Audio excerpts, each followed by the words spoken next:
সকালে উঠে ব্রাশ করতে করতে চলে আসলাম বাড়ির বাইরে। এখানে এসে দেখলাম খুব সুন্দর রোদ্র উঠেছে, খুব ভালো লাগছে রোদ্রের মধ্যে দাঁড়িয়ে থাকতে। সকাল সকাল আমার ছেলে বসে ম্যাগি খাচ্ছে, ওর আম্মু ওকে ম্যাগি বানিয়ে দিয়েছে, ও এখন সুন্দরভাবে ম্যাগি খাচ্ছে।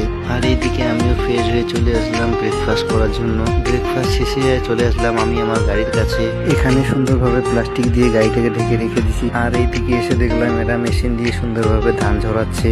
কে কে মেশিন দিয়ে এইভাবে ধান ঝরাও অবশ্যই জানাবে।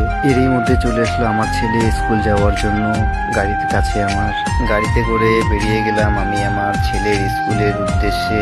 চলে আসলাম স্কুলে। এই যে আমার ছেলের স্কুলও চলে গেল স্কুলের ভিতরে। আমিও চলে আসলাম আমার বন্ধুদের কাছে। এইদিকে গাড়ি ধোয়াধুয়ি কাজ চলছে। এরই মধ্যে চলে আসলাম মালবাজারে বাস স্ট্যান্ডে। বাস স্ট্যান্ডটা খুব সুন্দর লাগছে। এখানে একটা স্টেট দাঁড়িয়ে আছে জলপাইগুড়ি যাওয়ার উদ্দেশ্যে। এবারে আমি বাস স্ট্যান্ডের ভিতর থেকে বেরিয়ে গেলাম। চলে আসলাম চালসা গোলাই। একটু ফাঁকা সময় দেখে একটা দোকানে গিয়ে কিনে নিলাম একটু নেট। এই নেট দিয়ে আমি পুরো জায়গাটাকে ঘিরিয়ে দিলাম। ঘেরার শেষে আমি আমার ছেলেকে নিয়ে চলে আসলাম আমার রুমে, ওর সাথে একটু টাইম পাস করবো বলে। তো তোমাদের সাথে পরে দেখা হবে নেক্সট ব্লগে। বাই।